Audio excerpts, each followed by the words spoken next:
नमस्कार मित्रांनो, मी अविनाश चौरे मराठी काठावरती पुन्हा एकदा तुमचं स्वागत करतो। या ठिकाणी अंगणवाडी मदतनीस या मानधनी पदासाठी जाहिरात निघालेली आहे। कार्यालय बाल विकास प्रकल्प अधिकारी नागरी गोंदिया। ठीक आहे, तर गोंदिया या ठिकाणी जागा निघलेल्या आहेत। संपूर्ण या ठिकाणी ऍडव्हर्टाइजमेंट आपण बघणार आहोत, किती जागा आहेत, कशा पद्धतीच्या आहेत आणि कोणत्या या ठिकाणी क्षेत्रांतर्गत येतात। चॅनलवरती तुम्ही नवीन असाल तर चॅनलला या ठिकाणी सबस्क्राईब करून घ्या, लाईक करा आणि शेअर करा, कारण अशाच पद्धतीचे महत्त्वाचे अपडेट मी तुमच्यासाठी घेऊन येतोय। चला तर स्टार्ट करूया आजचा व्हिडिओ।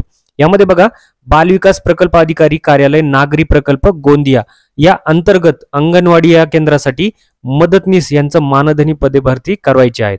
याच्या अंतर्गत कोणते प्रकल्प येतात आपण बघूया। यामध्ये बघा, नगर परिषद येते, नगरपालिका, नगरपंचायत क्षेत्रांतर्गत बाल विकास प्रकल्प अधिकारी नागरी प्रकल्प गोंदिया या प्रकल्प क्षेत्राबाहेर राहणारा जर कोणी उमेदवार यासाठी आला तर त्याचा विचार केला जाणार नाही असं सांगितलेलं आहे। या ठिकाणी बघा, पदभरती करिता रिक्त पदांचा तपशील दिलेला आहे, आपण सर्व बघणार आहोत। यामध्ये बघा, अनुक्रमानिका दिलेली आहे, नगर परिषद, नगरपंचायत क्षेत्राचं नाव दिलंय। या ठिकाणी अंगणवाडी मदतनीस रिक्त पदे संख्या दिलेली आहे। पहिलं जे आहे ते गोंदियासाठी आहे, नगर परिषद मध्ये 6 पदे आहेत, लक्षात घ्या। सेकंड नंबरला आहे तिरोडा नगर परिषद आहे, 3 या ठिकाणी पदे आहेत। 3 नंबरला बघा गोरेगाव आहे, नगरपंचायत आहे, 1 पद आहे।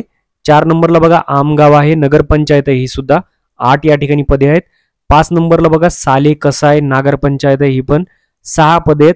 आणि 6 नंबरला बघा अर्जुनी मोरगाव आहे, नगरपंचायत, 2 पदे आहेत। तर टोटल या ठिकाणी बघा 26 पदे आहेत जे या ठिकाणी गोंदियामध्ये येतात।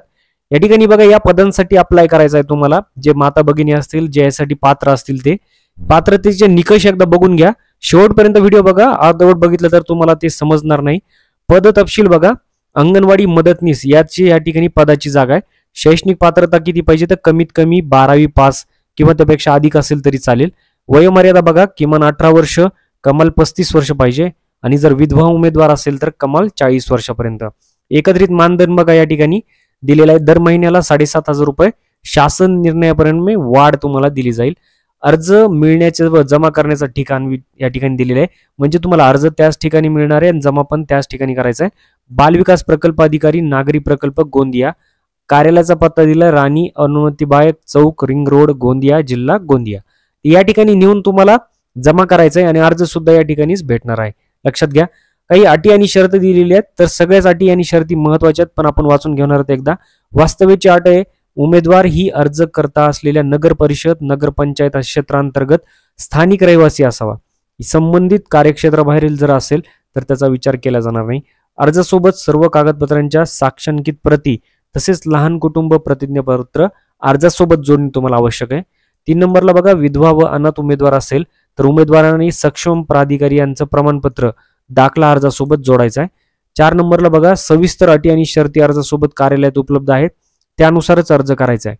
या ठिकाणी बघा, मुदतीनंतर व्यक्तिशः व टपालाने आलेल्या अर्जाचा विचार करणार नाही, त्यामुळे वेळेच्या आतमध्ये करा।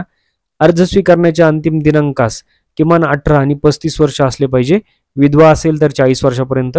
या ठिकाणी जाहिरात प्रसिद्धीच्या दिनांकापासून अर्ज स्वीकारण्याची मुदत शासकीय सुट्टीचे दिवस वगळता 10 दिवसाची राहील, तसेच शेवटच्या दिवशी दिनांक म्हणजे 23/4/2025 रोजी सायंकाळी 6 वाजेपर्यंत अर्ज प्राप्त झालेले स्वीकारण्यात येणार नाहीत। ठीक आहे, म्हणजे 6 वाजल्याच्या नंतर या ठिकाणी स्वीकारण्यात येणार नाही, 6 वाजेपर्यंत जे स्वीकारले जातील।